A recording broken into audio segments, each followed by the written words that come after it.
Hello everyone. Today I'm going to talk about the expiratory flow volume curve, and we're just going to talk about the clinical significance of this and how is this measured. So the expiratory flow can be measured by using the equipment which is known as the spirometer. And the patient is asked to take a deep breath in and blow into that equipment, and that is going to give the forced expiration. And when it's plotted against volume, that is going to give us the flow volume curve. Now let me show you the picture here. So as you can see this picture here, this has basically two parts. So there is one x-axis here and you have y-axis here. So the y-axis is going to represent the flow, which is in liters per second, and the x-axis will give us the volume which is expired by the patient. Now, what is the clinical significance of this flow volume curve? Now, this is used to give us additional information about the breathing of a patient, or I can say that it is used to differentiate the severity of the disease or the respiratory system, which is known as asthma or chronic airway obstructive disease, COPD. So this tells us, so when the patient exhales forcefully, so this will give this steep rise and until it reaches the maximum, which is known as the peak expiratory flow rate here. And this part of the curve is also the dependent part. So that depends on the effort of the patient. So this is known as the effort dependent portion of the curve. And then you'll see there is the linear decline. And this is effort independent. So I will explain this in detail. So as you see this on the x-axis, you have the volume in liters. So you start from there. So 1 liter up to 5 liters has been drawn in this picture. And on the y-axis, you have the peak expiratory flow rate as well.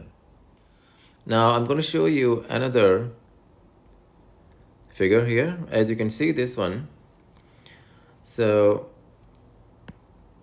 this is a figure of a patient who has the obstructive airway disease. So what happens in this case, in asthma or COPD patients, there is increased resistance, or the small airway, they will close. There is obstruction to the airway, or the flow of the gas. So for that reason, you'll see a change in this part, which is effort independent. So it goes from linear to a little curve. So as you can see, there's a curve here. And then also see in this y-axis, so your flow is reduced as well. So your peak expiratory flow rate here is reduced as compared to the previous one. Now we can compare this one. You can see this here, the difference between the two. So steep rise there in this part, and there's a linear decline in this part, which is effort independent. And that's from a patient who does not have any respiratory disease. As compared to this one, you can see there's a linear decline. Sorry, it's not linear. In fact, the decline is from linear to concave, as you can see this here. And there's a reduction in the PEFR in this patient. So again, you see there's not a big change in this part. So you can see there is a mild COPD or obstructive airway disease in this patient. Now I can show you the figure of a patient who has severe airway obstructive disease.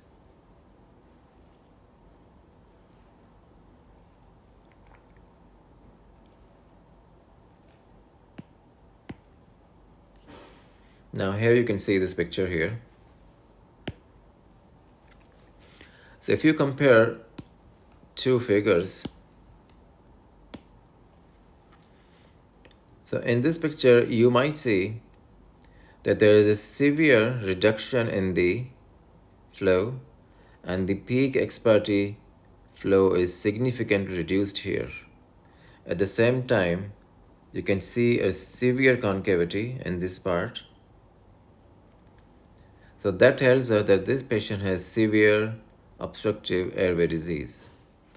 Now you see another thing in this severe obstructive airway disease, that there is a lot of air trapping in these patients.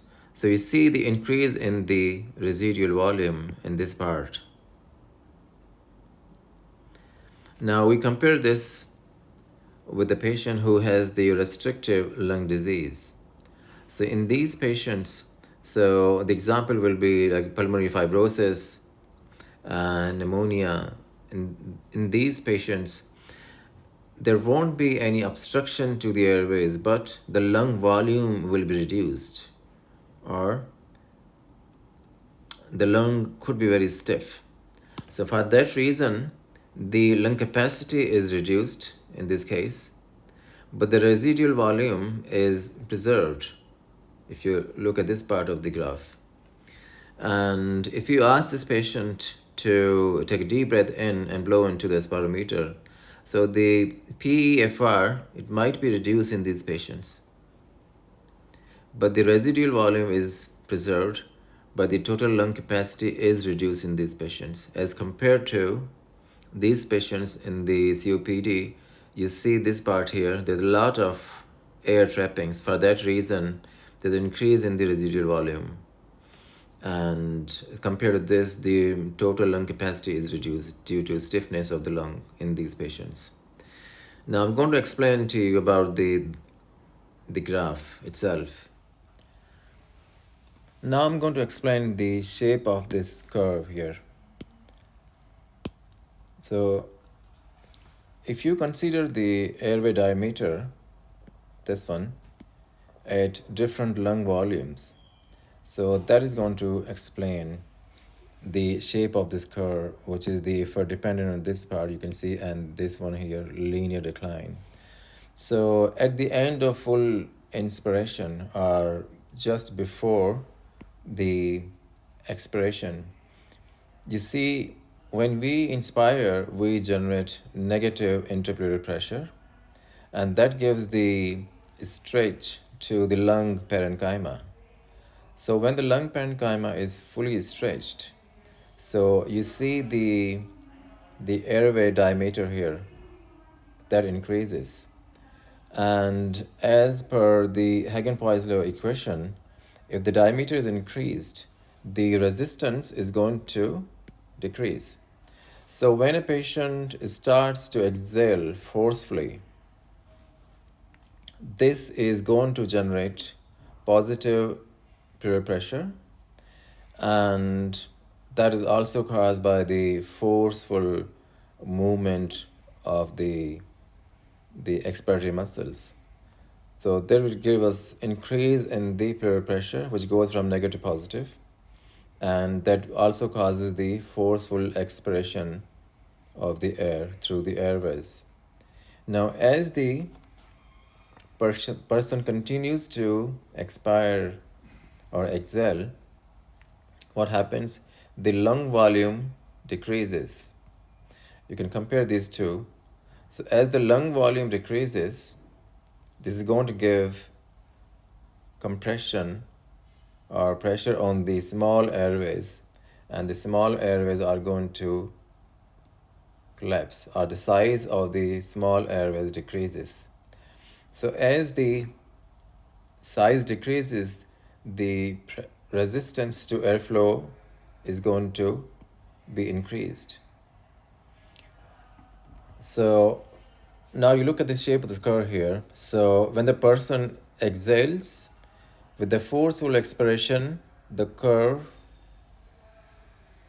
rises here. You can see the peak expiratory flow rate here. So this is dependent on the person's effort. That's why known as the effort dependent. And when there is a decrease in the lung volume, which gives the compression of the small airways, and this is known as the dynamic airway compression. That causes the linear decline of the curve in this part, and that is known as the effort independent. Now you can compare these two figures here. So this one is from a normal person, and this is the one from a patient who suffers from the severe obstructive airway disease. So in this patient, the airways are already collapsed, there is obstruction. So in this case, there will be increased resistance to the airflow. So for that reason, the peak expiratory flow is reduced severely in this case. And because the lung volume is already giving compression on the airways which are already collapsed, then you see the severe concavity, or the collapse of the airways will give this shape to the curve. And there's increase in the airway. So you can see the increase in the residual volume as compared to the normal person. I hope that is easy to understand, and in my next tutorial I'm going to explain the flow volume loop. Thanks.